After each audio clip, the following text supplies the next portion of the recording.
we're going to talk about a building. Now, I know what you're thinking, but hold on. This isn't just any building. We're talking about a 1,500-year epic. It's a story with a brilliant birth, an absolutely spectacular life, a super tragic death, and, you won't believe this part, a resurrection. So yeah, let's dive right in. Just look at this. For centuries, this was the image burned into people's minds, the Lighthouse of Alexandria, also known as the Pharos. And let me tell you, it was so much more than just a practical tool. This was one of the 7 wonders of the ancient world. It was a giant symbol of human ambition. And get this, for over 1,000 years, it was one of the tallest things humans had ever built on this planet. Okay, so that brings us to the core problem here. I want you to try and put yourself in their shoes. Forget GPS, forget radar, none of that. How in the world do you steer a ship safely into Alexandria? This was the bustling hub of the ancient world, but the coast was also incredibly treacherous. It was flat, it was riddled with reefs, just notoriously dangerous. You didn't just need a beacon, you needed a giant. And a giant is exactly what they built. We're not just talking about a tall tower here. This was a massive, monumental statement of power and ambition. So let's rewind. The whole story gets started back in the 3rd century BCE. Alexander the Great has just died, and his general, a guy named Ptolemy I, takes over Egypt. And Ptolemy has this huge vision, right? He wants to make Alexandria the #1 port on the planet. To pull that off, he had to protect the ships coming in. They were the absolute lifeblood of his kingdom. His solution? Commission a lighthouse. The project was so huge, in fact, that it was actually his son, Ptolemy II, who got to see it finished. And when I say the scale was immense, I mean it is just mind-boggling. Think about this for a second. It took 12 years to build. The cost was a staggering 800 talents of silver. Now that number might not mean much, but that was about 1/10 of the entire kingdom's treasury at the time. 1/10! And the height, it shot up over 100 meters, that's more than 330 feet, straight into the sky, making it one of the tallest structures in the world, period. Okay, and this leads to one of my favorite stories about this whole thing. It's about legacy. So the architect, this guy Sostratus of Knidos, he desperately wanted his name on his masterpiece. Who wouldn't? But King Ptolemy wanted all the credit for himself. So Sostratus hatches this brilliant, sneaky plan. He carves his own dedication deep into the stone. And then he covers it up with plaster. And on the plaster, he puts Ptolemy's name. Why? Because he knew that over time, that plaster would crumble away and his name would be revealed for all time. What an absolutely brilliant and incredibly patient power move. All right, so the giant is built, and for centuries, it was just a total marvel. It wasn't just a functioning piece of infrastructure, it was a stunning work of art. So you're probably wondering, what did it actually look like on the inside? Well, luckily for us, ancient writers left behind some pretty clear descriptions.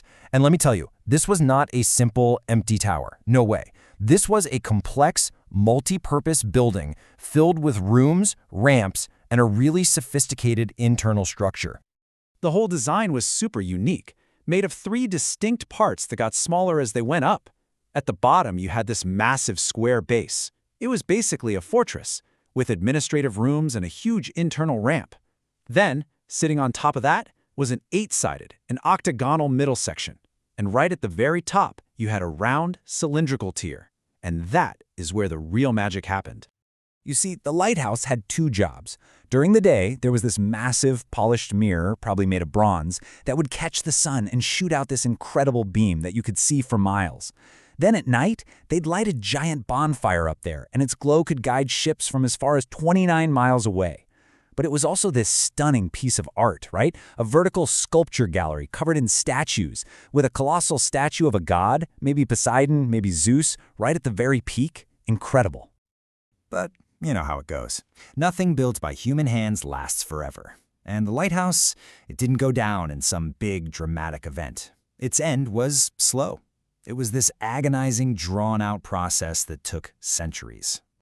It was earthquakes, a whole series of powerful earthquakes, hitting along tectonic fault lines, just slowly chipping away at this giant.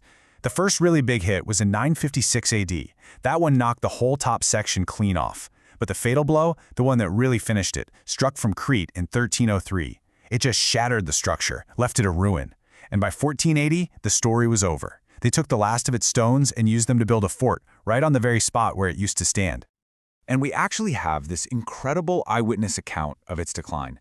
The great traveler Ibn Battuta, he went to Alexandria twice. The first time, in 1326, he wrote that, yeah, it was damaged, but he could still get inside and look around.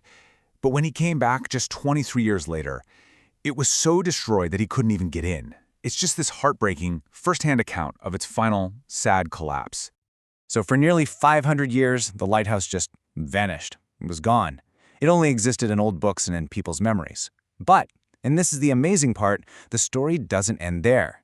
In this totally stunning turn of events, the 20th century brought it back to us. So first, take a look at the legend. This is how we imagine it looked, a powerful digital reconstruction of the lighthouse standing tall and proud against the sea. This is the wonder that the world lost. And then, here's the reality. In 1994, this is what divers and archaeologists found at the bottom of the harbor. The giant wasn't actually gone. It was just sleeping. Unbelievable, right?